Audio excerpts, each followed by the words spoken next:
Mission Lok Sabha 2014 की चुनावी बिसात बुधवार को हुए आधिकारिक चुनावी घोषणा से बीच गई।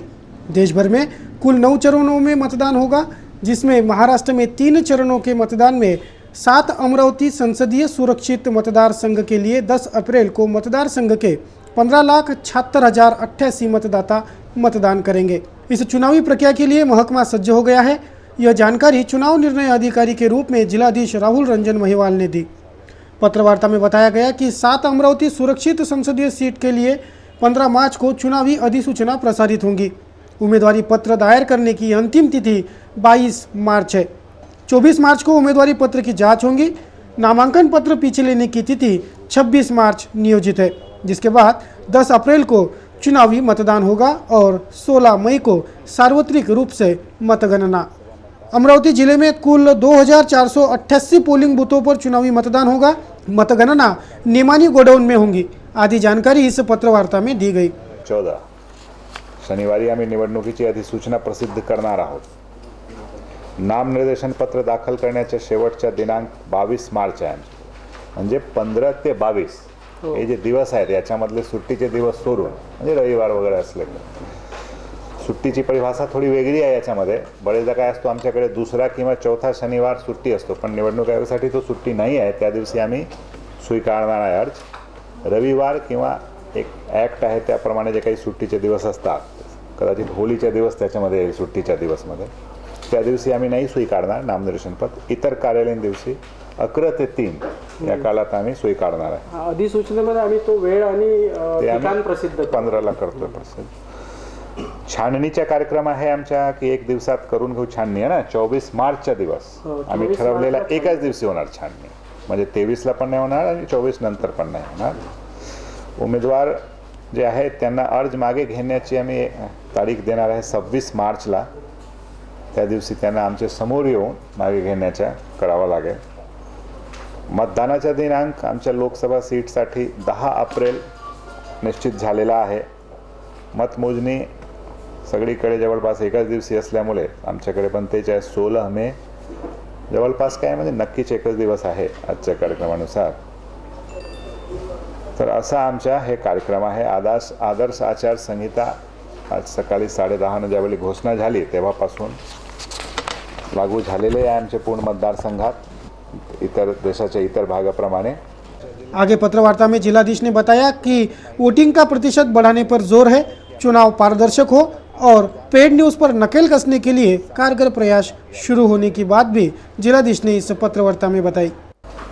मतदार पूर्ण निवडणूक प्रक्रियेचा मूल गाभा असतो आणि त्यांच्यावर अवलंबून असते निवडणूक प्रक्रिया। अमरावती लोकसभा मतदार संघाची एकूण मतदार संख्या 15,76,088 आहे आजच्या आमच्या रेकॉर्ड प्रमाणे। याच्यामध्ये अजून ॲड होता, बरेच लोक मतदान रजिस्ट्रेशनची प्रक्रिया चालू असल्यामुळे याच्यामध्ये ॲडिशन होतील।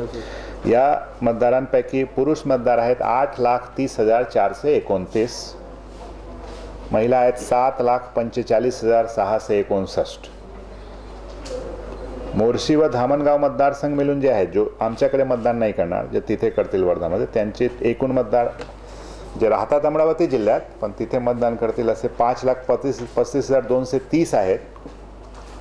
त्यातले 2,81,241 पुरुष मतदार आणि 2,53,989 स्त्री मतदार। एपिक जे म्हणतात त्याचं प्रमाण आहे इलेक्ट्रॉनिक जे आहे आपला पिक्चरचा इलेक्ट्रॉनिक फोटो आयडेंटिटी कार्ड, तो 95.30% आहे आमच्या।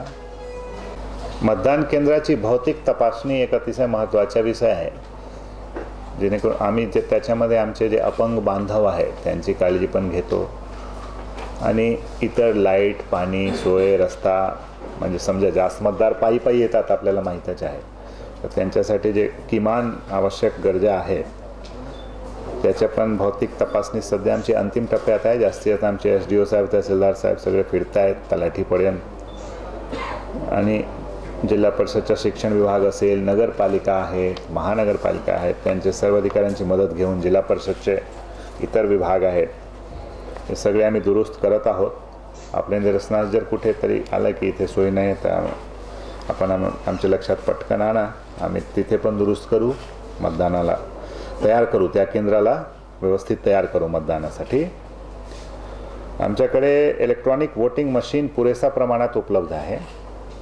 2 भाग असतात, कंट्रोल युनिट आणि बॅलेट युनिट. कंट्रोल युनिटची संख्या आमच्याकडे आहे 3110, 3110, 3358 बॅलेट युनिट आहे 3358.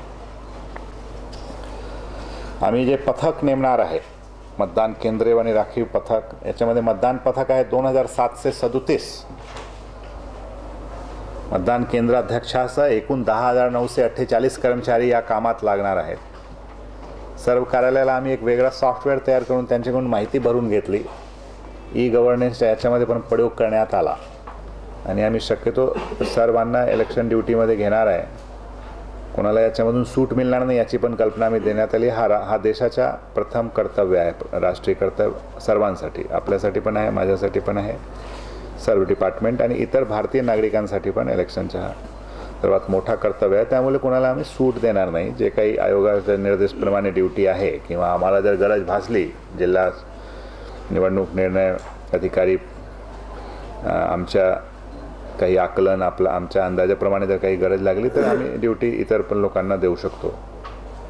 आपण इलेक्शन एक्सपेंडिचर मॉनिटरिंग जे आहे, म्हणजे उमेदवारांचा खर्च, जे राजकीय पक्ष आहेत त्यांचा खर्च, यासाठी आपण एक इथे टीम तयार करण्यात आलेली आहे. त्याचं नाव आहे इलेक्शन एक्सपेंडिचर मॉनिटरिंग कमिटी.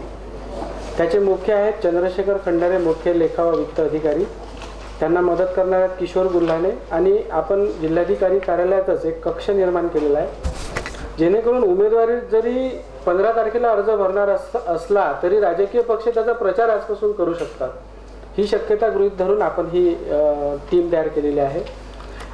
ही प्रेस कॉन्फरन्स झाल्यानंतर आपण उमेदवारांची सुद्धा बैठक घेऊन त्यांना आदर्श आचारसंहितेसंबंधी माहिती देणार आहोत, माहितीची पुस्तिका देणार आहोत. आणि या निवडणुकीच्या दरम्यान मॉडेल कोड ऑफ कंडक्ट म्हणजे आदर्श आचारसंहितेचा भंग होऊ नये या संदर्भात त्यांनी काय काय कारवाई करायची आहे या संदर्भातली माहिती त्यांना आम्ही देणार आहोत. प्रेस काउन्सिल ऑफ इंडियाने ते न्यूजच्या संदर्भात त्यांचे जे निकष दिलेले आहेत त्याच्यामध्ये एखाद्या उमेदवाराला त्याच्या फेवरमध्ये असणारी, चौकटीमध्ये असणारी किंवा त्याच्या फेवरमध्ये असणारी न्यूज आणि पेड न्यूज ती तपासायची आहे समितीने. म्हणजे ती पेड न्यूज आहे की नाही. थोडासा मी पण सांगतो याच्यामध्ये असं आहे, अजून थोडा खुलासा करतो म्हणजे आपल्याला पण मदत होईल वर्तमानपत्राच्या मित्रांनो. ज्यावेळी निवडणूक जसं दिवस जवळ येतात तर 2-3 प्रकारचे न्यूज आपण तर स्वतः लिहिताच, आम्ही पण वाचतो, ट्रेंड बघतो. काही उमेदवार अशी मदत घेतात प्रेसची, असं निवडणूक आयोगाच्या निदर्शनास आलेलं आहे की त्यांचे विरोधकांचे विरुद्ध न्यूज लिहायच्या यासाठी काही आर्थिक व्यवहार होतात. प्रत्येक वर्तमानपत्राचं करतो असं आयोगाच्या अजिबात मत नाही आहे, आमच्या पण मत नाही कमिटीच्या. पण अशी तक्रार आहे आणि 1-2 केस असे सिद्ध झालेले आहेत. जर या समितीने दिलेला निर्णय संबंधित उमेदवाराला जर चुकीचा वाटला किंवा त्याला ॲग्रीव्ह झाला तर त्याला राज्यस्तरीय MCMC कडे अपील करण्याचा अधिकार आहे. त्याला फक्त 2च दिवसाचा अवधी आहे. मात्र की कुठल्या तरी उमेदवाराने जाणून बुजून सोशल मीडियावर टाकलाय असा आक्षेपार, तर त्याच्यावर मी तसेच कारवाई आम्ही करणार जसं प्रेसमध्ये छापल्यानंतर.